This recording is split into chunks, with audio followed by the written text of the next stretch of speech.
నమస్కారం. ఘంటారావానికి స్వాగతం. ముందుగా ప్రధాన అంశాలు. భూ రికార్డుల తారుమారు కేసులో కస్టడీకి కాకాణి. నెల్లూరు పోలీసు శిక్షణా కేంద్రంలో విచారణ.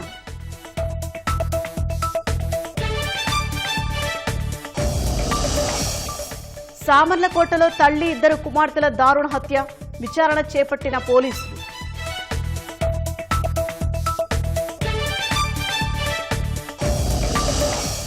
విద్యార్థుల్ని రాజకీయాలకు వాడుకుంటే కఠిన చర్యలు. బయటి వ్యక్తులు పాఠశాలలోకి రాకుండా నిబంధనలు.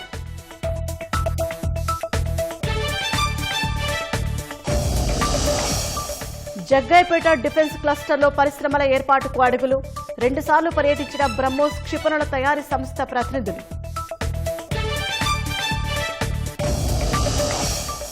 గంగా యమునా నదుల్లో పెరుగుతున్న నీటి మట్టం.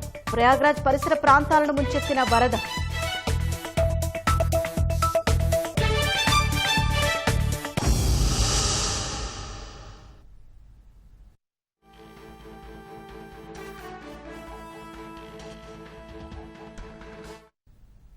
బాపట్ల జిల్లా బల్లికురవ సమీపంలోని గ్రానైట్ క్వారీలో ప్రమాదం జరిగి 4 కార్మికులు మృతి చెందారు. ఇక మరింత సమాచారం మా ప్రతినిధి వీరాంజనేయులు అడిగి తెలుసుకుందాం.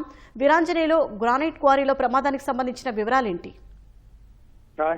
ఈ రోజు ఉదయం బాపట్ల జిల్లా బల్లికురవ మండల కేంద్రమైన బల్లికురవలో ఉన్నటువంటి గ్రానైట్ క్వారీలో ప్రమాదం చోటు చేసుకుంది. ఈ గ్రానైట్ క్వారీకి సంబంధించి ఒక గ్రానైట్ పలక విరిగిపడటం వల్ల దాని కింద పడి కార్మికులు 4 చనిపోయినట్టు ప్రాథమికంగా సమాచారం అందుతుంది. అయితే ఈ ఘటన జరిగిన సమయంలో దాదాపు 20 మందికి పైగా కార్మికులు క్వారీలో పనిచేస్తున్నట్టు కూడా తెలుస్తుంది. వీరంతా కూడా ఉదయం 9 గంటల ప్రాంతంలో విధులకు హాజరయ్యి ఆ క్వారీలో ఉన్నటువంటి రాళ్లను పగలగొట్టే పనిలో నిమగ్నమై ఉన్నారు. అయితే పెద్ద ఒక రాయిని పగలగొట్టే సమయంలో ఆ రాయి అంచు విరిగి పడటం వల్ల అక్కడ క్వారీలో పనిచేస్తున్నటువంటి కార్మికుల మీద ఆ రాయి పడటంతో ఆ బలమైన పెద్ద రాయి కింద పడి 4 కార్మికులు అయితే అక్కడికే చనిపోయినట్టుగా మనకి సమాచారం తెలుస్తుంది.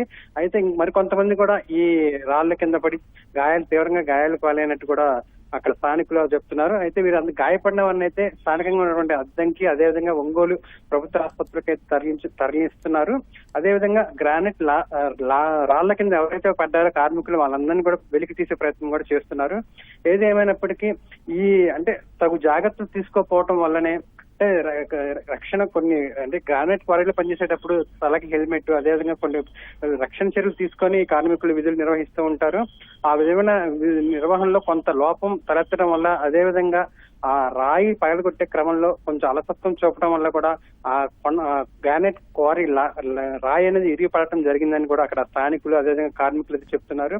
ఇప్పటి వరకు అయితే 4 చనిపోయినట్టయితే స్థానికులు అదేవిధంగా అక్కడ ఉన్నటువంటి సిబ్బంది యాజమాన్యం నిర్ధారించారు. అయితే మరికొంతమంది కూడా ఈ గ్రానైట్ రాయి కింద పడి ఉన్నారు, వాళ్ళని వెలికి తీసే ప్రయత్నం చేస్తున్నారు. అదేవిధంగా గాయపడిన వారిని అయితే ఇప్పటికే స్థానికంగా ఉన్నటువంటి అద్దంకి, అదేవిధంగా ఒంగోలు ప్రభుత్వ ఆసుపత్రులకి తరలించి వైద్యం అందించే ప్రయత్నం చేస్తున్నారు. ఇప్పుడు స్థానిక రెవెన్యూ అదేవిధంగా ఇతర పోలీసు సిబ్బంది అక్కడికి వెళ్లి ఆ క్వారీలో సహాయ చర్యలు అయితే చేపట్టారు. షాహీన్, ధన్యవాదాలు వీరాంజనేయులు.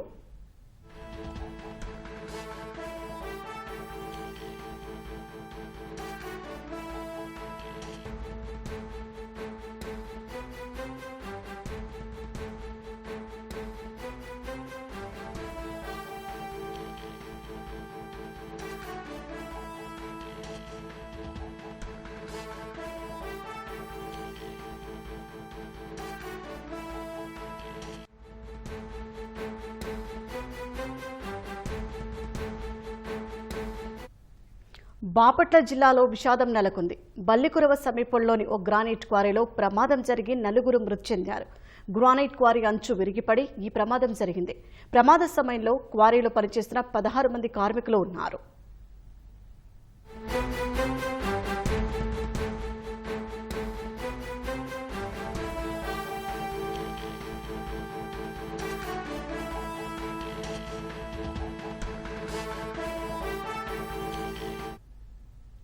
బాపట్ల జిల్లాలో విషాదం నెలకొంది.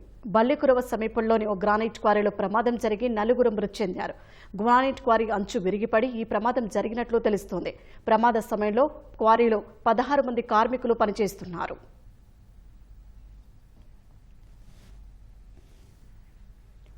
ఇక ఇదే అంశంపై మరింత సమాచారం మా ప్రతినిధి చంద్రశేఖర్ అందిస్తారు. చంద్రశేఖర్, చెప్పండి, ప్రమాద సమయంలో క్వారీలో ఎంతమంది కార్మికులు పనిచేస్తున్నారు?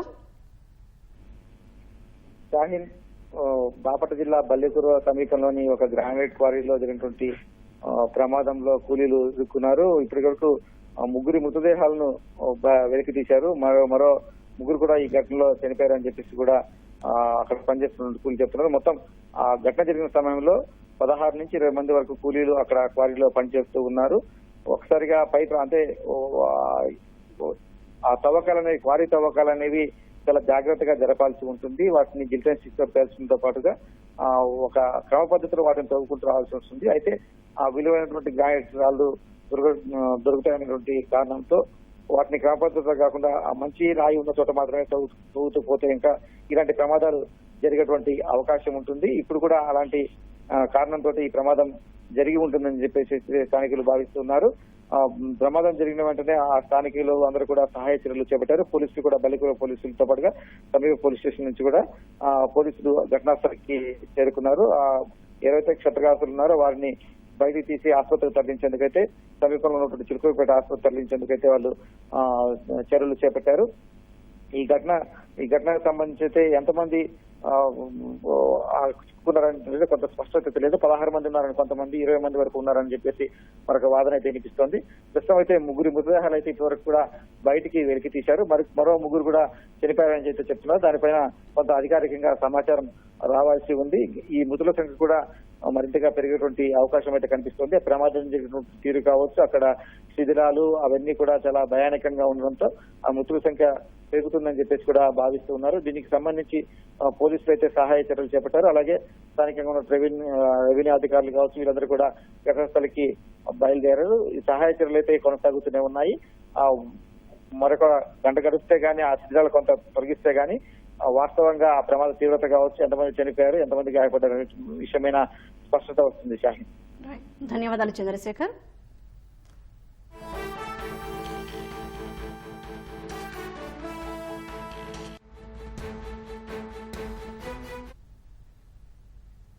నెల్లూరు జిల్లా వెంకటాచలం తహసీల్దార్ ఆఫీసులో రికార్డుల తారుమారు కేసులో మాజీ మంత్రి వైసీపీ నేత కాకాని గోవర్ధన్ రెడ్డిని పోలీసులు కస్టడీకి తీసుకున్నారు. నెల్లూరు పోలీసు శిక్షణా కేంద్రంలో కాకాని న్యాయవాది సమక్షంలో గుంటూరు సిఐడి పోలీసులు ప్రశ్నిస్తున్నారు. భూ రికార్డుల తారుమారు కేసులో కాకాని 14వ నిందితుడిగా ఉన్నారు. సోమవారం కూడా ఆయన్ని గుంటూరు సిఐడి పోలీసులు ప్రశ్నించనున్నారు.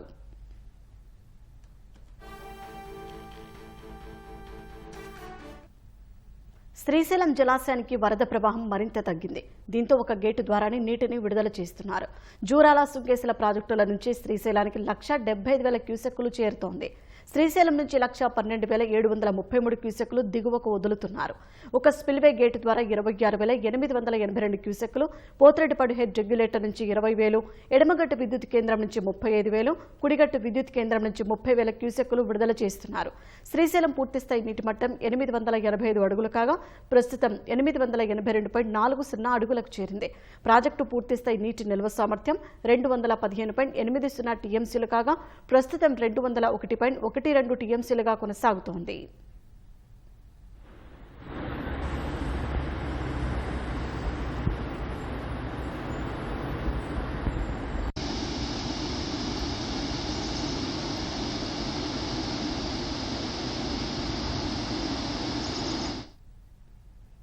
హైకోర్టు ప్రధాన న్యాయమూర్తి జస్టిస్ ధీరజ్ సింగ్ ఠాకూర్ దంపతులు శ్రీశైలం మల్లికార్జున స్వామిని దర్శించుకున్నారు. సీజే దంపతులకు ఆలయ అర్చకులు ఈవో పూర్ణ కుంభంతో స్వాగతం పలికారు. అనంతరం జస్టిస్ ధీరజ్ సింగ్ ఠాకూర్ స్వామివారికి రుద్రాభిషేకం, అమ్మవారి కుంకుమార్చనలో పాల్గొన్నారు. దర్శనానంతరం సీజే దంపతులకు అర్చకులు వేదాశీర్వచనం చేసి తీర్థ ప్రసాదాలు అందజేశారు. స్వామివారి శేష వస్త్రాలు, జ్ఞాపికను సీజేకు ఈవో శ్రీనివాసరావు బహూకరించారు.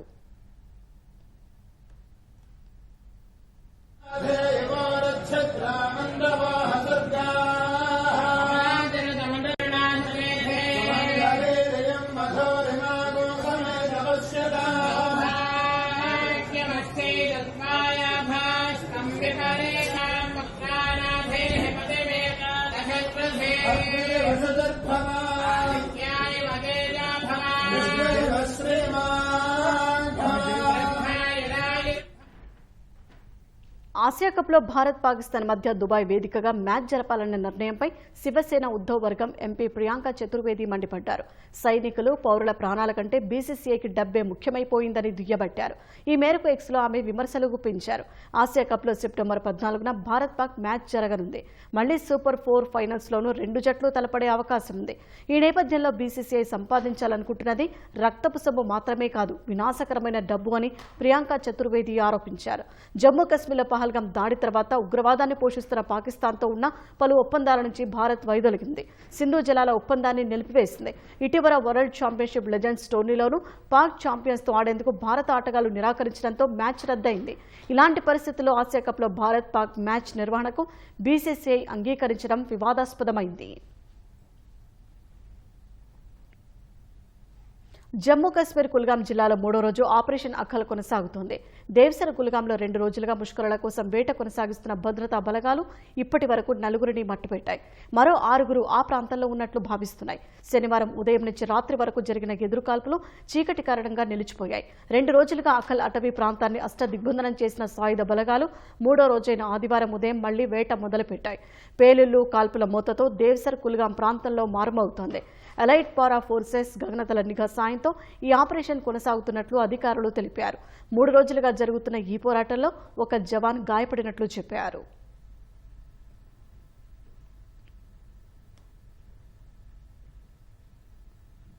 వివిధ కేసుల్లోని నిందితుల గుండెల్లో రైలు పరిగెత్తలా ఉత్తరప్రదేశ్ పోలీసులు అత్యంత కఠినంగా వ్యవహరిస్తున్నారు. బందా జిల్లాలో 15 ఏళ్ల బాలికను అత్యాచారం చేసినట్లు ఆరోపణలు ఎదుర్కొంటున్న 2 నిందితులను ఎన్కౌంటర్ తర్వాత అరెస్టు చేశారు. ఆగస్టు 2వ తేదీన తరగతులకు హాజరై ఆటోలో ఇంటికి వస్తున్న బాలికపై 2 నిందితులు మనోజ్ యాదవ్, అనిల్ వర్మన్ లైంగిక దాడి చేసినట్లు ఫిర్యాదు అందింది. బాలికను ఆసుపత్రికి తీసుకెళ్లి వైద్య పరీక్షలు చేయించిన పోలీసులు కేసు నమోదు చేసి నిందితుల కోసం గాలింపు చేపట్టారు. ఈ క్రమంలో నిందితులు ఎదురు తిరగ్గా వారిపై కాల్పులు జరిపారు. నిందితులు 2 కాళ్లపై కాల్పులు జరిపి అరెస్టు చేశారు. వారి వద్ద ఆయుధాలు, ఆటోను స్వాధీనం చేసుకున్నారు. గాయాలు కావడంతో నిందితులిద్దరిని ఆసుపత్రికి తరలించారు. గతంలో కూడా ఆ బాలిక వారి ఆటో ఎక్కినట్లు పోలీసులు తెలిపారు. గోవా గవర్నర్ అశోక్ గజపతిరాజు ఢిల్లీలో పర్యటిస్తున్నారు. ఇండియా గేట్ వద్ద నేషనల్ వార్ మెమోరియల్ను సందర్శించారు. దేశం కోసం ప్రాణాలు అర్పించిన సైనికులకు ఆయన నివాళులు అర్పించారు. గవర్నర్గా ఎన్నికైన తర్వాత తొలిసారి ఆయన దేశ రాజధాని ఢిల్లీకి వెళ్లారు. సోమవారం రాష్ట్రపతి ద్రౌపది ముర్మును మర్యాదపూర్వకంగా కలవనున్నారు. అనంతరం ప్రధాని మోదీ సహా పలువురు కేంద్ర మంత్రులతో భేటీ కానున్నారు.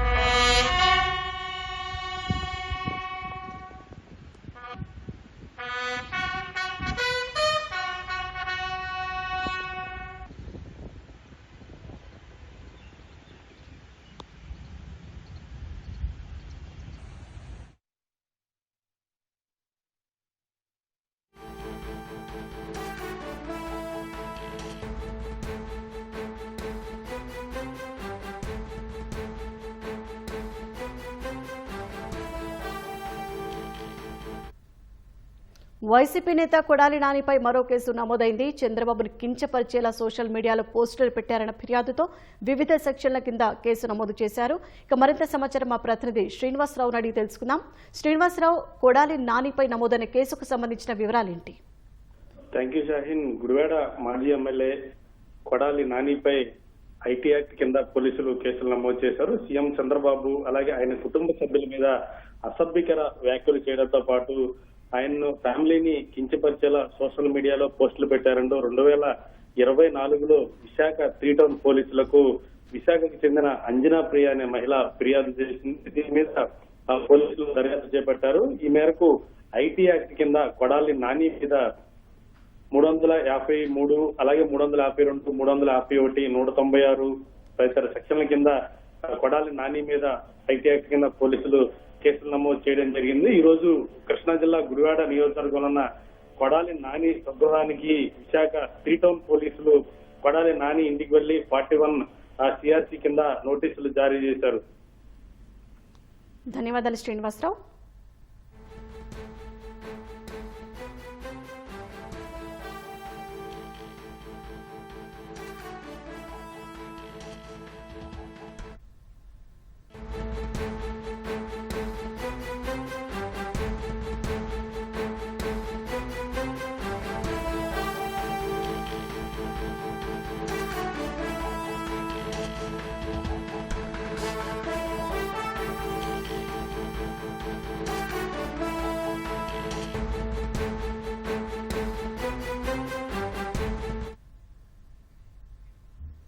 తాజాంశాన్ని చూస్తున్నాం. బాపట్ల జిల్లా బల్లికురవ సమీపంలోని గ్రానైట్ క్వారీలో జరిగిన ప్రమాదంలో మృతుల సంఖ్య 6కు చేరింది. ఇక మరింత సమాచారం మా ప్రతినిధి చంద్రశేఖర్ అడిగి తెలుసుకుందాం. చంద్రశేఖర్, చెప్పండి.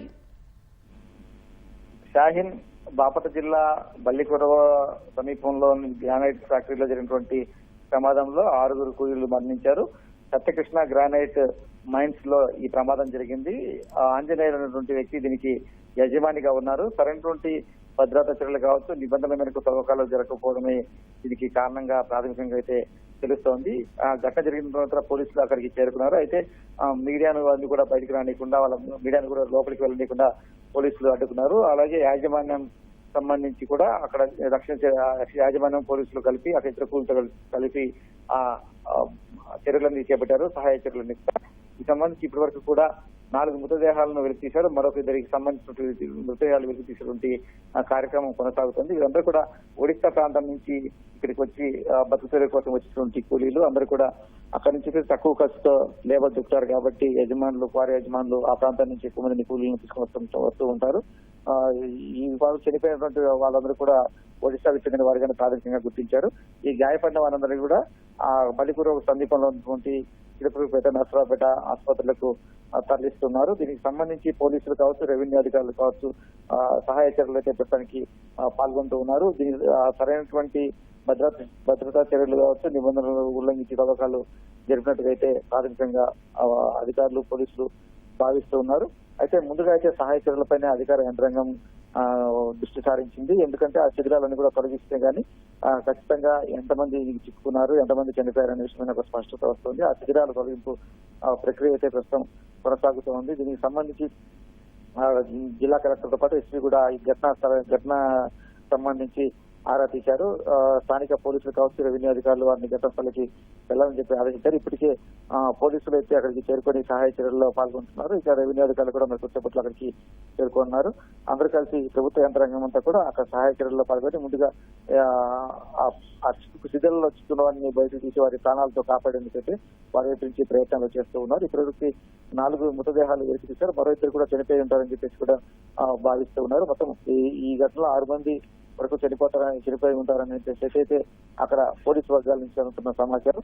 ఆ సహాయ చర్యలన్నీ కూడా పూర్తి అయితే కొంత దీనిపైన స్పష్టత వస్తుంది. ఆ తర్వాతనే ఈ ప్రమాదానికి సంబంధించిన కారణాలు కావచ్చు, లేకపోతే అందులో యాజమాన్య నిర్లక్ష్యము, వీటన్నిటిపైన కూడా విచారణ జరిపితే వాస్తవాలు అయితే బయటికి వస్తాయి. ఈ సహాయ చర్యల మీద ప్రస్తుతం అయితే యంత్రాంగం కావచ్చు, లేకపోతే యాజమాన్యం కావచ్చు, రెండు కూడా దృష్టి సారించి ఆ ప్రక్రియ అయితే కొనసాగిస్తున్నారు. గాయపడినటువంటి వారిని చిలుకూరుపేట, నర్సరావుపేట ఆసుపత్రికి తీసుకెళ్తున్నారు. శాసనం అయితే చంద్రశేఖర్, ఈ ప్రమాదంపై క్వారీ యాజమాన్యం ఏం చెప్తోంది? క్వారీ యాజమాన్యం ప్రస్తుతం అయితే ఈ ఘటనకు సంబంధించి వాళ్ళు ఆ నిబంధనలను సరిగా పాటించకపోవడమే ప్రాథమిక సమాచారం. ఆ క్వారీ యాజమాన్యం అయితే ప్రస్తుతం ఎలాంటి స్పందించలేదు. అక్కడ పనిచేస్తున్న మిగతా వారితో కలిసి ఆ సహాయ చర్యలను అయితే వారు చేపడుతున్నారు. దానికి పోలీసుల వైపు నుంచి కూడా సహకారం అందుతోంది. వాళ్ళందరికీ కూడా కలిసి ఆ సహాయ చర్యలను అయితే ప్రస్తుతం చేపడుతున్నారు. దీనికి సంబంధించి యజమానిని కూడా పోలీసులు సమాచారం తీసుకున్నారు. ఎందువల్ల జరిగింది, అప్పుడు ఎలా జరిగింది అనే అంశాన్ని అయితే ప్రాథమిక సమాచారం పోలీసులు తీసుకుంటున్నప్పటికీ ఒకసారిగా ఆ తవ్వకాలు జరుగుతున్న సమయంలో ఒకసారిగా పై వైపు నుంచి గ్రానైట్ రాళ్ళని కూడా విరిగిపడ్డాయి. దీంతో ఆ శిథిరాల కింద కూలీలు చిక్కుకున్నట్లయితే యాజమాన్యం పోలీసులకు వివరించింది. అయితే ముందుగా అయితే సహాయ చర్యలు ముఖ్యం కాబట్టి ఆ సహాయ చర్యలకు సంబంధించినటువంటి కార్యక్రమం అయితే కొనసాగుతోంది. ఆ తర్వాత దీనిపైన పూర్తి స్థాయి విచారణలో అయితే అసలు కారణాలు అయితే వెల్లడవుతాయి. శాహి, ధన్యవాదాలు చంద్రశేఖర్.